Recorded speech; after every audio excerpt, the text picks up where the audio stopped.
आप civil services के examination की तैयारी करते हैं तो आप इस बात को समझते हैं कि ये 3 स्टेज पर एग्ज़ाम होता है, PT, mains and interview. Interview क्या होता है कि इंटरव्यू में आपकी कम्युनिकेशन स्किल की जांच होती है कि किस तरह से आपकी पर्सनालिटी है और उस पर्सनालिटी का रिफ्लेक्शन किस तरह से हो रहा है। अगर हम कम्युनिकेशन स्किल की बात करते हैं तो केवल आईएएस या पीसीएस के इंटरव्यू में नहीं बल्कि आपको कई जगह पे इसकी जो है इसकी ज़रूरत पड़ती है। फॉर एग्ज़ाम्पल, आप अगर किसी क्राउड को फेस कर रहे हैं, किसी ग्रुप को लीड कर रहे हैं, तो वहाँ पर ये बड़ा इम्पॉर्टेंट रोल इसका होता है। कम्युनिकेशन स्किल अगर हम कॉमन पीपल से बात करते हैं तो वो आपको ये बताता है कि speaking ability is communication skill, but ये सही नहीं है। Communication skill is part of 3 factors. First कि आपका माइंड, दूसरा आपका बॉडी एंड तीसरा आपका लैंग्वेज।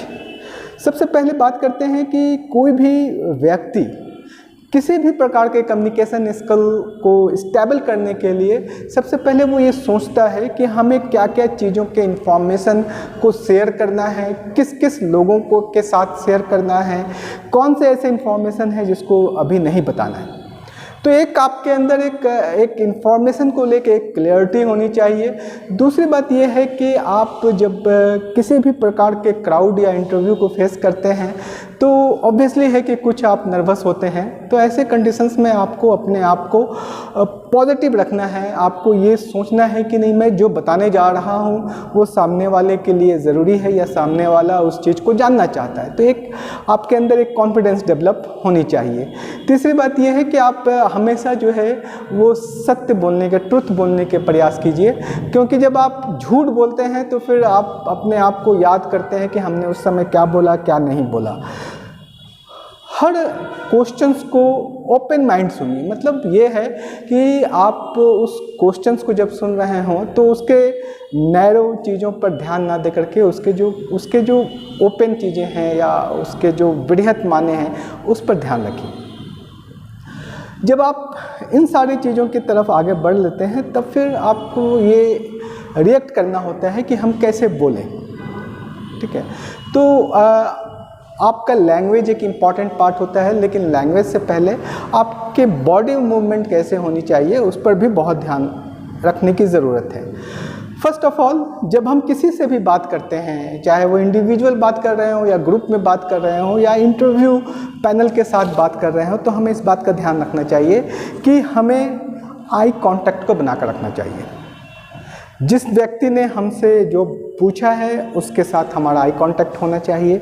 दूसरी बात यह है कि आप अपने बॉडी को ज़्यादातर स्टेबल या स्थिर रखने का प्रयास करें। बहुत ज़्यादा हाथ, पैर या सर का मूवमेंट करने से बचें।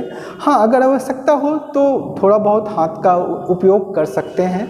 तो बॉडी लैंग्वेज के अंतर्गत आपके बॉडी मूवमेंट पे हमेशा कंट्रोल होना चाहिए। तीसरी बात यह है कि आप अपने आप को रिलैक्स रखने की कोशिश करें, या आप जब कोई आपसे क्वेश्चन पूछ रहा हो तो थोड़ा सा आप अपने फेस पे स्माइल रखें। ऐसा ना लगे आपको या सामने वाले को कि हम इससे क्वेश्चन पूछ के इसको जो है तंग कर रहे हैं। ऐसा लगना चाहिए कि हाँ ठीक है, इसके अंदर की जो चीज़ें हैं यह बताना चाहता है, ये हमसे बात करके अपने जो पर्सनालिटी है, अपने जो नॉलेज है उस नॉलेज को शेयर करना चाहता है। तो इस तरह का आपको एक चेहरे पे भाव रहनी चाहिए। कई बार मैंने देखा है कि बहुत सारे लोग अननेसेसरी स्माइल करते हैं, जहाँ पे स्माइल करने की ज़रूरत भी नहीं है वहाँ पर भी दांत निकाल कर रखते हैं। आपने भी देखा होगा बहुत सारे वीडियोज़ में, तो उसकी कोई ज़रूरत नहीं है। अननेसेसरी स्माइल करना या हंसना या स्माइल देना इज़ ए बैड गेस्चर। ठीक है, जहाँ हाँ कूल रहना ज़रूरी है, रिलैक्स रहना ज़रूरी है। ठीक है, अपने आप के ऊपर किसी भी प्रकार का तनाव या प्रेशर को हावी ना होने दीजिए। कई बार ऐसा होता है कि कोई बहुत जटिल क्वेश्चन हो जाते हैं और आप थोड़ा सा उससे घबरा जाते हैं। तो ऐसे स्थिति में घबराने की ज़रूरत नहीं है, क्योंकि दुनिया में बहुत सारे ऐसे नॉलेज है जो आपके पास नहीं है, और बहुत सारे ऐसे नॉलेज भी है जो सामने वाला आपसे पूछ रहा है उसके पास भी नहीं है। तो हम लोग एक ह्यूमन है और ह्यूमन के अनुसार हमें अपना नॉलेज को की एक सीमा है और उस सीमा से हम संतुष्ट हैं। अब आती है बात कि लैंग्वेज का क्या हम लोग करना चाहिए। तो देखिए, लैंग्वेज ये है कि आप एक सोबर लैंग्वेज का उपयोग करें। ज़्यादातर कई बार हम लोग देखते हैं कि लोग रीजनल लैंग्वेज अपने घरों पे बोलते हैं या शब्द बोलते हैं, उनसे बचने का प्रयास करें। जो उसका एक स्टैंडर्ड वर्ड है उस वर्ड को बोलें।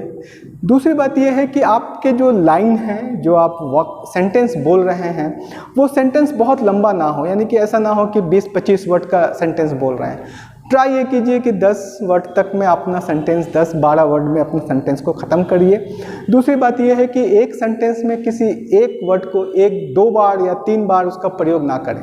कई बार हमने देखा है कि स्टूडेंट्स जो हैं और या मतलब ऐसे शब्द का उपयोग बार बार करते हैं और सेंटेंस को जो है बढ़ा करके 20, 25, 30 वर्ड तक ले जाते हैं। ऐसा करने से आपको अवॉइड करना चाहिए। चौथी बात, हमेशा ध्यान रखिए इस बात को लेकर के कि अपने अंदर ईमानदारी लाइए। ईमानदारी किस सेंस में कि अगर आपको किसी क्वेश्चंस का उत्तर नहीं आ रहा है तो ऐसे स्थिति में आप उसमें झूठ बोलने की जगह या उसको इसी तरह से घुमाने की जगह उसमें सीधा बोल दीजिए कि सॉरी सर, मुझे ये क्वेश्चन नहीं आ रहा, या सॉरी सर, इतना ही बोल दीजिए। ठीक है। अगर आप किसी भी इंटरव्यू में जाते हैं तो आपको देखेंगे कि आपको 3 टाइप के क्वेश्चंस आपको फेस करने पड़ते हैं। पहला ये होता है कि जिसके क्वेश्चंस के आंसर आपको आते हैं, जिसका क्वेश्चन का आंसर आपको आते हैं आप उसको सरलता के साथ बोलने का प्रयास कीजिए। जिसका क्वेश्चन नहीं आते हैं उसमें आप सॉरी बोल के निकलिए।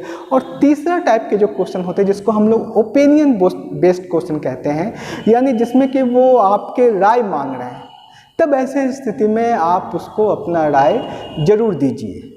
और जब अपना राय दीजिए, जब अपना मत दीजिए, उसमें अपनी राय को व्यक्त कीजिए, तो इस बात का ध्यान रखिए कि बहुत ज़्यादा सरकार की नीतियों के खिलाफ नहीं बोलना है। ज़्यादातर प्रयास ये कीजिए कि सरकार के नीतियों के पक्ष में ही आपको अपने राय व्यक्त करना चाहिए, क्योंकि आप ब्यूरोक्रेट हैं, आप नौकरशाह हैं। आपका काम है जो नीति बना के राजनेता लोग दे देता है, उसी नीति को आप इम्प्लीमेंट करते हैं। वो नीति अच्छा है या ख़राब है, ये निर्धारित करने का अधिकार जनता को है। आपके पास ये अधिकार उस समय नहीं है। तो इन जनरल इन सब चीज़ों पर ध्यान रखने की ज़रूरत होती है। और जब आप इन करें इंटरव्यू हॉल में तो एक स्माइल के साथ गुड मॉर्निंग या गुड आफ्टरनून, जैसा टाइम हो रहा है उसके हिसाब से आप बोलें। जब आप इंटरव्यू से निकल रहे हों तो आप उनको ज़रूर धन्यवाद करें, थैंक्स करें, और साथ ही साथ विश करें कि good evening and nice to meet you, और इस तरह से चुपचाप से अपना निकल करके चले जाएं। कैसे बैठना है, कैसे एंट्री करना है, कैसे और भी सारी चीज़ें हैं, ये हम लोग आपको क्लासरूम में बताते हैं, या जब आप मॉक इंटरव्यू के लिए आते हैं तब हम आपको बताते हैं। अभी हम लोगों ने बीपीएससी के लिए फ्री ऑफ कॉस्ट एक इंटरव्यू का सेशन हॉक IAS के माध्यम से संचालित कर रहे हैं अमरावती कॉम्प्लेक्स लालपुर चौक रांची में, और इसमें हमने कई सीनियर ब्यूरोक्रेट्स को भी बुलाया है, और साथ ही साथ आयोग के कुछ रिटायर्ड मेंबर हैं वो भी हमारे साथ जुड़ रहे हैं। तो अगर आप बीपीएससी का इंटरव्यू अभी रांची से रह कर दे रहे हैं तो आइए हमारे इंस्टीट्यूट में, आपको बहुत लाभ मिलेगा। और अगर आपने सिविल सर्विसेज यानी यूपीएससी का जो अभी एग्ज़ाम ख़त्म हुआ है और उसमें भी अगर आप इंटरव्यू की तैयारी के लिए आना चाहते हैं तो हम उस पैनल में आपको अभी से प्रिपरेशन करवाने के लिए तैयार करेंगे।